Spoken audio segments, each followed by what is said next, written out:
Hey everyone, welcome back to FootyFiles after our 1 week hiatus. This is episode 8, I believe it is, where we're back to our regularly scheduled programming of, looking at the match weeks, identifying a few matches that we wanted to look at, and talking to you guys about what we saw, what we thought was good, what we thought was bad.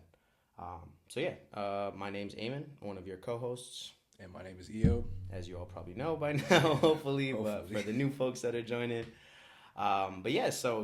Huge match week in the Prem. Last match week before the international break definitely had some really, really intense matchups. One of which we'll talk about eventually, the one that you all are probably most excited to hear about. My boys in blue got it done. But before that, we did want to take a look at two other fixtures that we thought were pretty, I don't want to say eye-opening, but, important to talk about. The first being Manchester United Sunderland, which was a decent game, and then the other one being Everton taking down Crystal Palace. Yep. Without further ado, I guess we'll just go ahead and get into it. Yep. Man United, first convincing win, I'd call it, of the season under Amorim. I wouldn't call it convincing, but, they got the job done, honestly. You don't think so? Nah, that convincing is strong. That first half looked really good. I thought they played well. Obviously, you know how I feel about Mason Mount. I've been preaching and screaming. You've been quiet about him. Since he left, because he snaked real us. quiet. Since he snaked us. Yeah, I've been quiet about him, bro. But, at Chelsea, you know how much I rated him, bro. That's fair. I was putting this dude up against a little Foden. too much. Yeah, a little too much. But to be fair, though, people forget, bro, you got to put some respect on his name. This guy was a starter for England at one point, consistent starter for England. You know what I mean? Played some pivotal moments, key moments in, I believe it was the Euros. When did they play? I'd have to think about it. It was around 2021, 2020. You won the Champions League We won in 2021. So I guess it would be the World Cup then. I think it was the World Cup. Yeah, he played some key moments in the World Cup. To that point, he had a very, very class goal. That was a techie goal if I ever seen one. To be able to bring a ball like that with pace down with the left foot and then have it on the half volley with your right foot, keep it right above the ground, not many players can do that. around the defender, too. Yeah, bro. That was very, very class. And then Šeško obviously going ahead and getting the second. I think if, two people needed a goal, it was probably those two more than anybody. Yeah, honestly, maybe you can throw Mbuemo in there. But, yeah, I think it's going to do a world of good for Šeško's confidence. I think he bagged in the last game, so 2 on the bounce. He's starting to pick up form, so that's going to be very important for Man United going forward for the rest of the season. Mount, like you said, I think that was a big, big goal for him. That's his first goal this season, I think. And does he even have double digits in goals since he came to Man United? I don't think so. I could probably count the goals he scored for United on my left hand. Probably one hand. On one hand. So that's really big. And Amorim seems to rate him pretty highly. I don't rate him too highly, honestly. Allow it, bro. Allow it. But, that's going to better than good. Foden. Brother. You don't want to go down there. But better than Foden, bro. But, yeah, I think that Man United had a very good 30 minutes opening parts of the game. I think their intensity was very high. But, again, we've seen it earlier this season. They just don't keep up that intensity and that level of performance, throughout a whole game, which is why they got spanked by Man City in that game. And then versus Arsenal, they played well at times and probably deserved a tie on the balance of play, but Arsenal just kind of coasting through the game. Yeah. And even when Man United was at their very best, their peak performance, it was still not good enough compared to Arsenal's average performance. That's fair. And that's a problem that they're going to need to address, but I think it was a very important win just for them to get some wins on the board. I think they have won 3 of the last 5. They lost 2 of those. But that's 3 home wins on the bounce. So that's very good. And although the results, I think, are papering over some cracks, I think that at the end of the day, they just need to get some points on the board at this stage. Yeah, I agree, too. And to that point, I feel like the whole reason and problem with Amorim is that he's demanding a lot from players. His game plan going into the match cannot be maintained for 90 minutes. And I think that's what differentiates a great manager in the Premier League to him. And I don't want to go calling Maresca the brilliant well, let's take Pep, for instance. You know what I mean? Like, Pep makes key substitutions when necessary. Like, he's able to identify when players are exhausted and can't keep up, like, that level of press that you're expecting. Or, like, you know, in their formation where they have, like, a 3-4-3, like, knowing when to take out that left wing back and that right wing back because they're going to be, like, running up and down the field like it's the pacer for, like, the entire game, you know? Yeah. So I feel like he just struggles in those moments, you know? Like, he doesn't make the substitutions that are just so obvious, in my opinion. Some of them are very obvious. And yeah, I don't really know what he's doing with Mount right now. He's like playing as like a left forward. Yeah, kind of I in the half have no space. clue. Yeah, like I really don't know. I feel like that's where Cunha should be playing. Obviously, Cunha Yeah. picked up a knock and just came back. He got some minutes in the second half, but ideally, I feel like it should be like a 4-3-3, like that they could play. Like With Mount honestly, on the left. yeah, with Mount. I mean, I don't even think it has to be him on the left. Like I feel like you could play like. I'm saying left center mid. Yeah, left center mid. That's Yeah. what I'm saying. So like left center mid would be Mount, right center mid would be Bruno, the pivot would be Casemiro, and then you have like Dorgu, who I really rate at left back, and Mazraoui at right back. And I'm telling you, this team on paper is not bad. It's Cunha not at the bad left team. wing, Mbeumo at the right wing, Šeško starting at striker. Like that's a pretty dangerous team on paper. It's not a bad team. You know what I mean? But to that point, like I just feel like their game plans going into the matches are just so like. It doesn't fit. They're the not personnel. attainable. Like they're not like you can't maintain that like for 90 minutes. I don't know. Yeah, I don't think their personnel fit that formation that he's trying to play, and he's like hell bent on playing. Like I think if they had a different system and he was a little more open minded with his system, I think we could see a pretty decent team. Like this is probably the best Man United team over the past like 2-3 years. Yeah, I would mean, say on I'd paper. even go so far to say it's probably the best United team that I've personally seen since like when Mourinho got second with them with like. Not United. sure. I mean, think about it though. Like honestly, like you know, Ole. Ole's team was okay, but I don't think it was. Pogba. Like, I mean, I'm speaking about like the Mourinho with Pogba. Mourinho had Pogba when he got Okay, second, yeah, so that's that's true. kind of like in my Ibra. head he was like over there like Ibra, Pogba, Yeah. all them was like they were with Ole, but they're also with Mourinho when he Yeah. got second. But yeah, in that point, like I just. You know, I don't know. I don't know what it is about it. I feel like Amorim needs to trust his bench a little bit more too. I feel like he comes into a game with like 11 starters, and like when that doesn't work, you can just so obviously see like the ship is like sinking. You know what I mean? And he looks very stressed on the sidelines as he's been memed so often in the So past many. couple of weeks. Like, but it just needs like a level of poise I don't like see from him. You know what I mean? Yeah. I feel like as a manager, your poker face should be like. Peak, you know what I mean? Like you should never let the audience and like people know that you're like stressed out. Like obviously show passion, like celebrate. I love when managers go and celebrate with the players or with the fans or whatever. But in the same way, like you got to keep like a level head when like things aren't going your when way. it's shaky. Yeah, when they're going a bit shaky. And Maresca, to be fair, has a problem with that as well. you Yeah, know, he be like, tweaking. he He tweaks be out. bugging. He tweaks out. He's picked up a red card as well in his last game. But yeah, so. Yeah, to that point, I mean, like, I wanted to see, like, more minutes from, like, Mainu off the bench. You know what I mean? Dorgu also came off the bench for... Yo, I be forgetting he's not playing. Like, Yeah. what is he doing? That's what I'm saying. He's not doing nothing. Especially when you're putting Bruno as a center mid in that formation. Like, it baffles me that Mainu's not playing. That's Like, what I'm saying. Bruno clearly is not fit for that role. Like, I'm at saying. all. And Bruno's class in his own respect, in his own right. But Mainu is definitely probably the best center mid or person they have in that role. 100%. 100%. And, like, even if need be, like, okay, fine. You really want Bruno to play the 8. Yeah. Let him play the 8.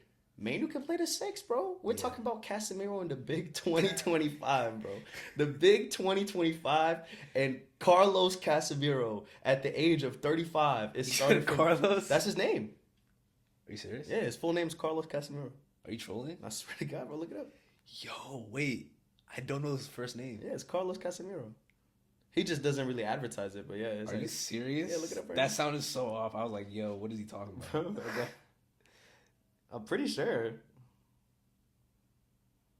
Casemiro first. Carlos Enrique Casemiro. Yeah, Carlos Enrique Jose Yo, Francisco. I actually just Venancio learned that for the first time. Casemiro. But I'm sure there's probably a more accurate way to say that in Portuguese, because I know they have like a different pronunciation. And Yeah. stuff. But yeah, my whole point is loves Casemiro, great player, but it's time to hang up the boots, bruh. You know what I'm saying? Give the ball, like hand off. hand off the baton. Like, you got a player like Kobe Minu that's sought out after by like the biggest clubs in the world, just chilling on the bench, and you won't let him leave. You know what I mean? So it's like you're not letting him leave. You're not letting him play. He's in jail. Nobody can do any business with you guys Free because my dog, he got a price tag of like 130 on his head. You know what I mean? Like Miskeen, bro. What can you do in that situation? You're just hurting yourself at this point, also, because he's not developing as a player. He's not getting minutes. He's only at least losing let him value. on loan. Out. The thing is, like, I think he was trying to like get a loan move to Napoli with Højlund this past transfer window. Yeah, but it didn't end up happening. So now I think if Amorim doesn't play him before like January, he'll probably try to leave in January, which I feel like would be really good for him because he just needs to leave, bro. As we see all these players leaving United, going out on loan and just playing madness, like Højlund, man of the match in the Champions League, like bagging goals left and right. Napoli sitting top of the table. McTominay, best player in Serie A. Marcus Rashford has bagged a goal and assist for the past 8 games straight. You know what I mean? Anthony being Anthony last season. Haven't heard too much about him this year, but to be fair, like, I still rate him. Like, not at United, but I rated him at Ajax and I rated him at Betis. So yeah, I mean, good win for them though, 100%. I honestly didn't think it was that convincing, and I think Sunderland is going to feel a little disappointed that they couldn't take advantage of a pretty average and dysfunctional Man United in the grand scheme of things. And considering Sunderland have a pretty good team, and on the balance of play, I think that they could have definitely got a result at the game, so they'll be disappointed. But, shout out to them. They've had a very impressive start. Best record for a promoted team in the past 13 years. So they have a good team, and they're looking pretty promising regardless. I also do want to give a big shout out to Man United's new goalkeeper. That's fair. Lamens. Yeah.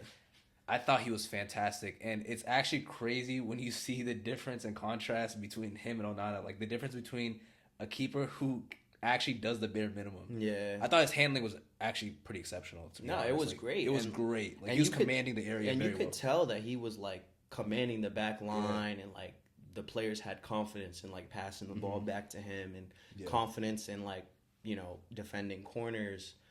Kind of those places that we saw Onana and Ballinger, to be fair, like fumble. All the time. So yeah, it's exciting, and to your point, like it really shows when you have a good keeper. Like it's so obvious. Like you can see like defenders being a bit more aggressive in their going forward because they trust the last man there. But yeah, I was actually gonna give a shout out to Ed Xhaka because honestly, like I thought he played well. To be honest, like if you look at like the midfield that they had versus the midfield that United had, I personally feel like in the second half, like Sunderland bossed the midfield, and all that goes through him. Yeah. I thought Adingra also looked pretty good from the Sunderland side, taking on his man. Had some promising moments. Nothing super alarming, but I feel like if there was a bright spot on Sunderland's offense, it was probably through him. I liked his link up with Masuaku too, who was their left back.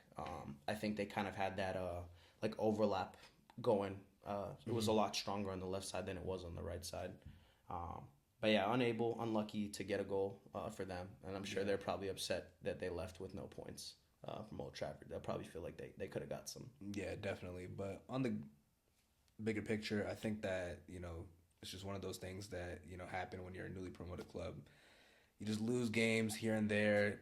You're not really accustomed to the league and things like that. Yeah. So and they got a great record, to your point. Like they're doing better than us right now. Yeah, so I think they'll just learn from it and then apply it to the. I'm sure if you asked them before the season if they thought they would beat United at Old Trafford, they'd probably tell you no. You know what I mean? Yeah. So the fact that it was even a match is like kind of already mad. Exactly. Yeah. So I think promising from them, United get the job done, get the result. I think both parties leave the game pretty content, Yeah, probably United obviously more than Sunderland, but I think they both have good things to take away from that match. Exactly. 100%.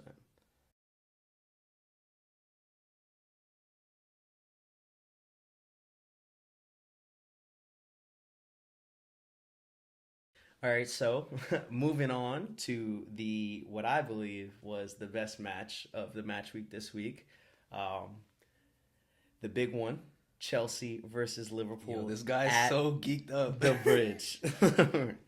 The scenes, you know what I'm saying? You could see the fans were really into this one. We heard the gate smacking. We had Reece James quote at the end of the game saying, that was the best atmosphere that they've seen since Stamford Bridge nights in the Champions League in 2022 when we so narrowly lost to Madrid on our way to a two-peat. What was this? We played Madrid. Played Madrid like at the bridge.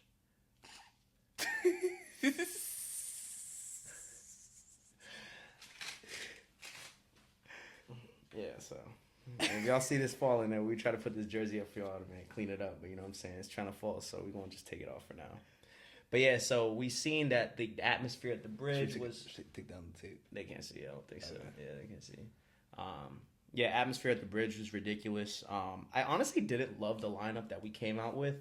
I think to the points that we made earlier in the season, like Chelsea are really, really suffering defensively right now. Crazy. Whether it be an injury or red cards, that we've just been picking up ridiculous red cards over the past like couple games. So, coming into a game and we got Badia Shield starting as the heart of the defense with Josh Achampong, bro, like, That's scary. I'm never going to be confident in that, bro. Yeah, I'm never going to be confident in that. And, like, there were a few moments in that game where Salah was just going at Badia Shield, like, one-on-one. But to that point, bro, and I said this last time, like, bro, they be trying to clown me for saying Cucurella is one of the best in the world. You know what I'm saying? Like, bro, your top 5 Ballon d'Or winner or whatever, your top 5, Mohamed Salah never had a season like Mo Salah, whatever. Locked, bro. Did nothing against my Cucurella, bro. Call me mad all you want. Nuno Mensch this. I don't give a shit that. I'm telling you, Cucurella is the guy, bro. You're saying that about a guy that has completed one dribble this Premier League season in 7 games. Bro, you defend what's in front of you. You know what I'm saying? All right, don't start gassing him up, though. Nah, I mean, but I'm just saying, like, He defended someone that drove past one person or dribbled past someone once. So now it's only dribble past one person, but a week ago or 2 weeks ago, it was Salah in the conversation with Rafinha and he should win the Ballon d'Or and this is the greatest Premier League season ever and no, I don't care. To be fair though, Salah's never been a good 1v1 winger. To be fair, yes he is actually. Yes he is. I disagree, bro. Salah had I think Salah's mimicry of the Robin cut in and rip the shot with the left foot. Stop it. I'm saying closest to that. Basta. Closest to that. You know what I'm saying? Obviously now he's in his 30s, but bro, Salah prime Salah 25, 27. I don't want to say prime Salah because they gonna tweak at me for saying that, but Salah a couple years ago, pacey Salah, bro, cut in, rip a shot, goal, and you know it as well because he did it to y'all. I don't think he'd be doing that. Yes, he did, bro. And who are you gonna talk about? Salah is not a good one-on-one attacker. Can we please? We're gonna bring up that clip of that one infamous goal that Salah had against Man City, where he put Bernardo Silva on his knees, twisted and turned. What's his name? I'll give it to you, Laporte. Slotted a jump from the right foot with no angle. One. Yeah, bro, I'll give you that one. But he's not a good 1v1 winger overall. Yeah, Agree to disagree. But yeah, I didn't love our lineup, honestly. I wish Steve Esteval started from the beginning, but he was electric off the bench. Crazy off the bench. That was insane. Electric. But yeah, no bias. Really do want to give a shout out to who I thought excelled. Reece James, for all of you who call me crazy, is one of the best footballers on the planet right now, or when healthy. I will die on that hill. We saw him play a multitude of different positions in that game. He played right back. We saw him go into the 6 in a double pivot with Caicedo. When Badia Shield, I believe it was, picked up an injury, he slotted into center back. We didn't lose a beat. Every single position I genuinely and call it glazed, but I feel safe with this guy on the pitch, bro. You know what I'm saying? That's fair. I really do feel safe. I know if he's playing, we have a chance, honestly.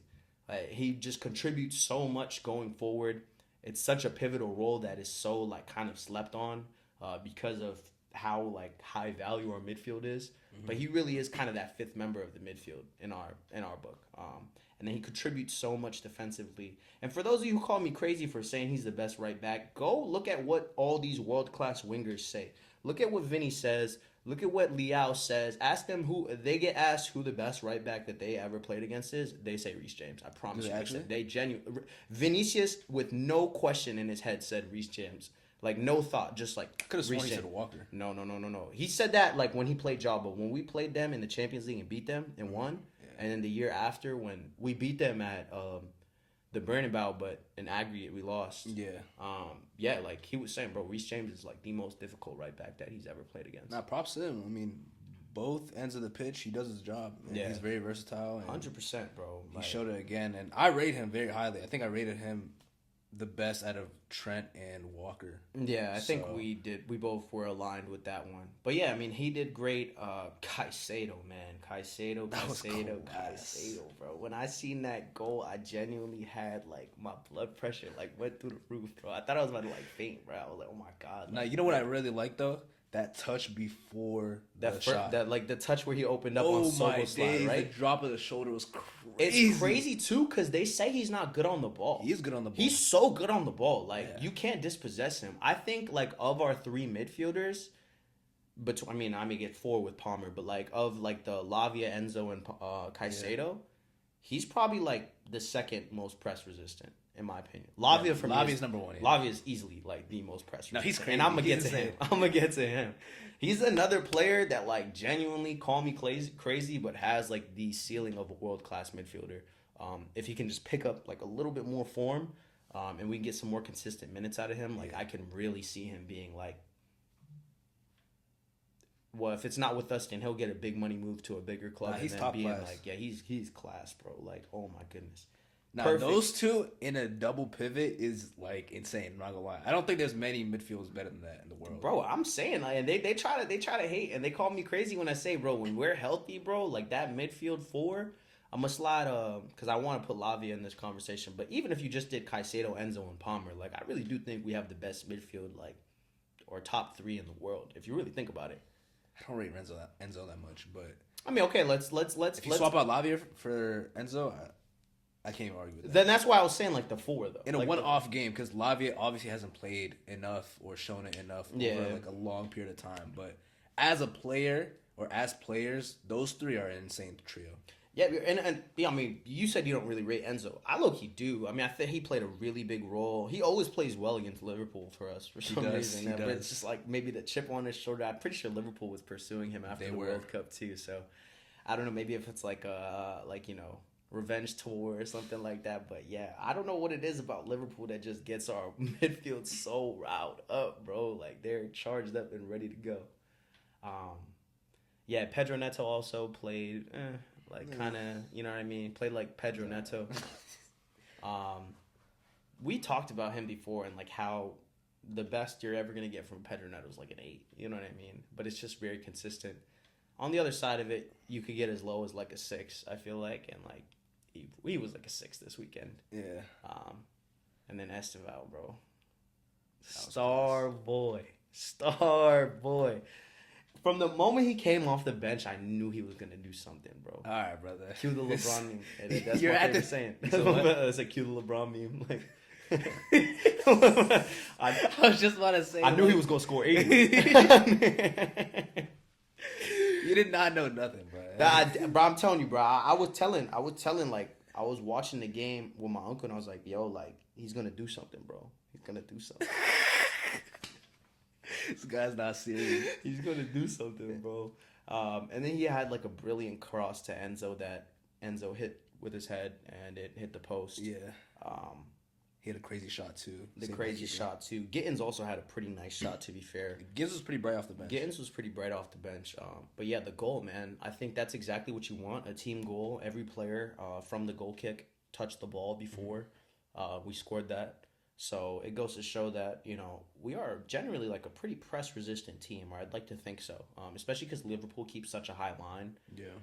And they're really committed to like a very, very aggressive press and like condensing that pitch to just being like half. So like most teams can't really play out of it, and that's why they kind of suffocate. But in the case that you know, kind of win the midfield battle, like I think we did, and you play out of that, there's a lot of space that you can play with. And we saw that with Caicedo, we saw it with Lavia, where they, like, you know, you'd beat a man and then all of a sudden you're like on a break. Yeah. And then to that point, you know, Sanchez I thought did pretty great with like his distribution, and like really exposing those like areas on the flank that, you know, to that point of Liverpool having a high line, we're just like open for our pacey wingers to like play around with. So yeah, great job. Maresca, you're an idiot for getting a red card. And you're telling everyone on our club to stop getting red cards, and then you go get one yourself. So we'll see how that goes.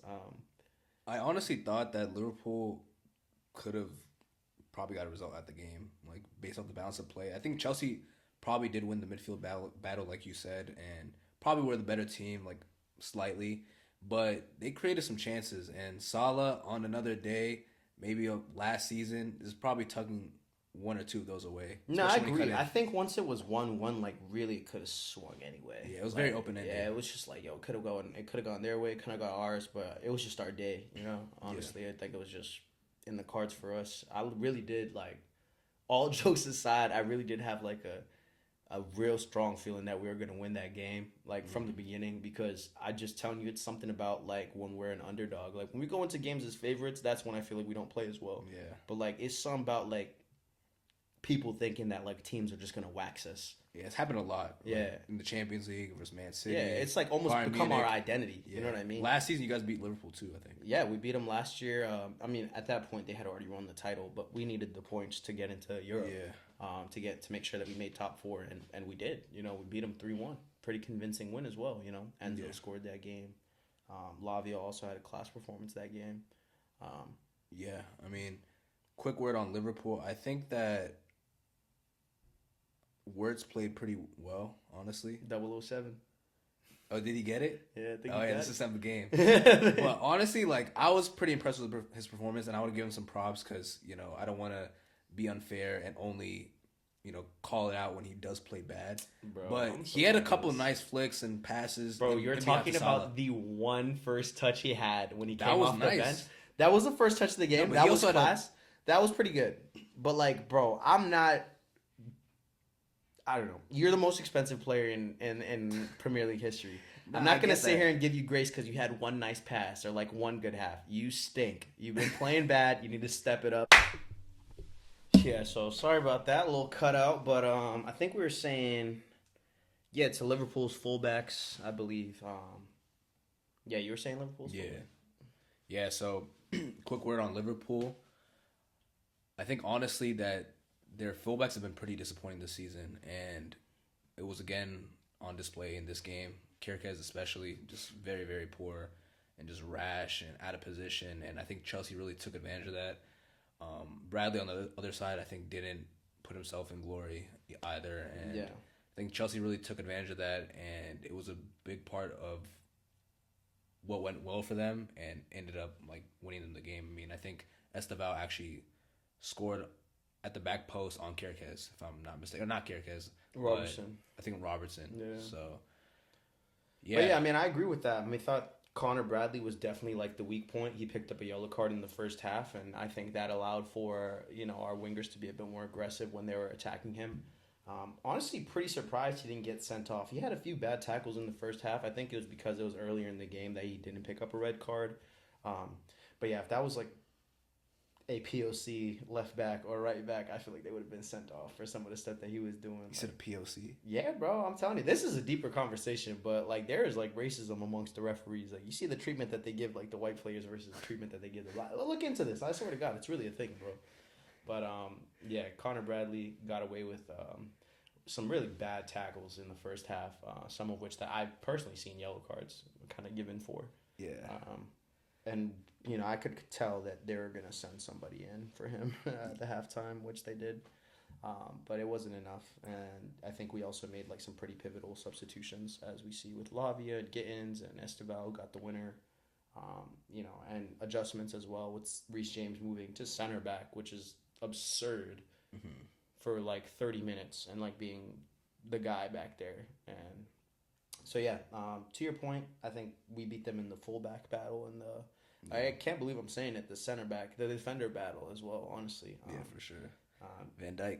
Van Dijk Bluetooth defending, bro. Bluetooth defending. Defend with the aura, bro. The Moises put that joint in the toppest of top bins, bro. Van Disney. Van Disney. I always tell my friend Armand, if you're watching this, that Van Dijk is like Van Disney, especially like a couple years ago when Van Dijk was like, you know, the peak center back and at his prime, he would always just like suck him off.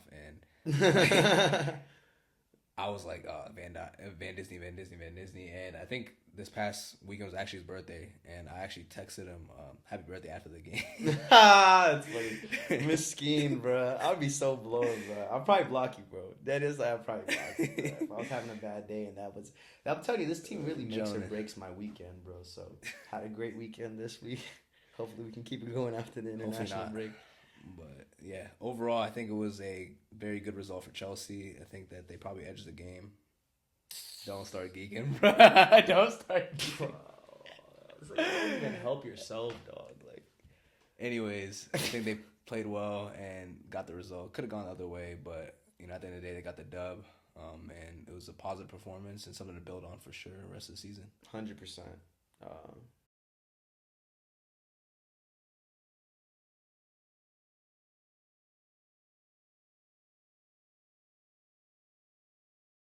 All right, so we've been trying to, include some more fun segments in our episodes and keep people, a little interested by having some interesting, conversations.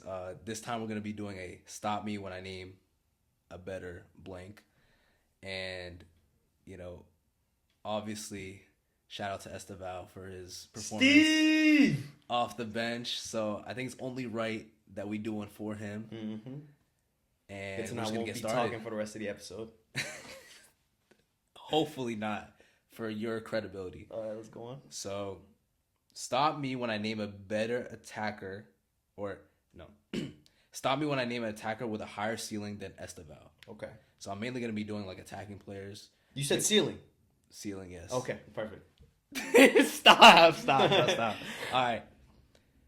Gabriel Martinelli. Nope. Alejandro Garnacho. Adingra. Harvey Elliott. Ansu Fati. Barcelona. Anthony Elanga.